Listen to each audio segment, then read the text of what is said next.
Hey witches, it's Taya, and today I'd like to talk to you about one of my brand new favorite tools, my Athame.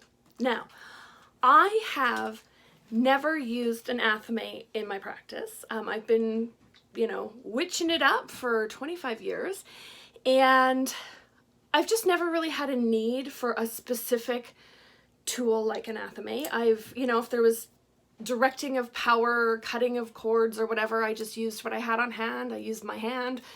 I'm more of a tactile, make do with what I've got kind of a witch. And so I've never really had a lot of ceremonial tools.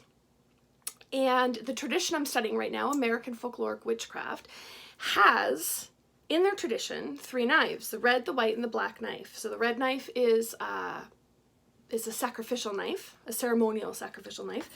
The white knife is like your utilitarian, use it to cut things during rituals, etc. knife, like a bowline.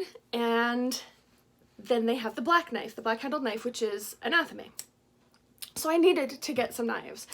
And I was looking around online and I'm searching for stuff, and I'm like, everything I found, I'm searching ceremonial knives, ritual knives, and everything I was finding was, I don't know, they didn't feel right. They weren't sitting right with me. They felt kind of, I don't want to say flimsy, but they just felt very impersonal, like it was just buying a knife to have a knife, and I don't know, nothing was clicking with me.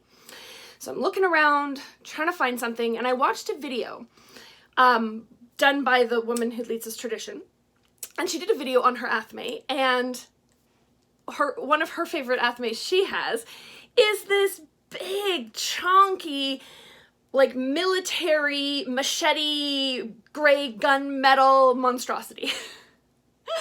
And she just kind of talked a little bit about Athames and stuff, and it really kind of changed my view a little bit on what an Athame could be. And that I could go a little bit outside this like little ritual knife box. But I still wasn't really, sure what I was looking for, but I, kind of opened up my horizons. And we have a local vendor here in Alberta. He's named Ragnar the Trader. I'll link his shops down below. Great guy, super helpful, and he has all kinds of cool stuff. Typically he does like horn cups and stuff. I purchased from him multiple times in the past, and I was checking out his shop, and he had all these knives. And I ended up picking up my Athame from him. It's a really, really cool piece. Check that out. It's got this really cool, it's like a lion's head on the hilt. Like, that's solid, man. It's a leather hilt. Now you can see this isn't new. Check out, not a leather hilt, what is that called? Is that your hilt, the handle? And then this cross piece, which I'm really excited because I'm thinking I can actually inscribe in these circles that show up on either side. And yeah. So I found this and I ordered it from him, and it came in, and he sent me a little bit of history on this because this is not new. This is a previously used piece. It is a Victorian era dress sword from roughly probably the early 1900s, late 1800s.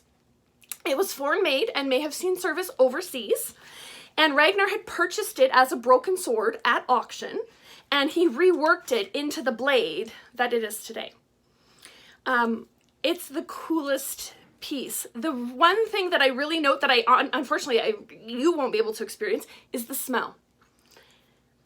It's like sweaty leather and metal, and when you hold this in your hand, even just this brief little period, afterwards, your hand actually, it smells like this Athame.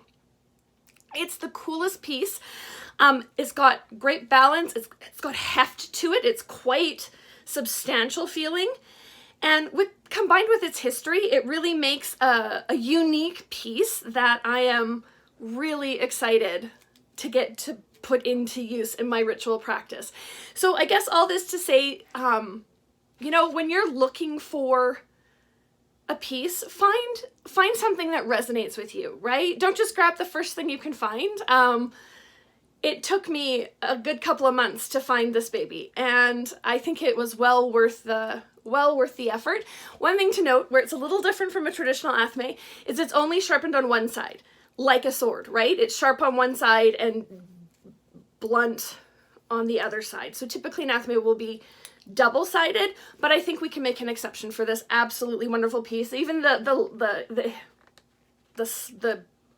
carrying piece, the scabbard, I don't know what you want to call this, that it comes with is, it's just all broken in and leathery goodness. So I'm really excited to put this into use. This is definitely one of my new favorite tools, and I'm really glad I got to share it with you guys. What's your favorite tool? Leave it in the comments. I'd love to hear. Tell me about your Athames. What kind of cool pieces have you found? Yeah, I'd love to hear all about it. Thanks for sharing my excitement, you guys. Mwah! We'll catch you in the next one.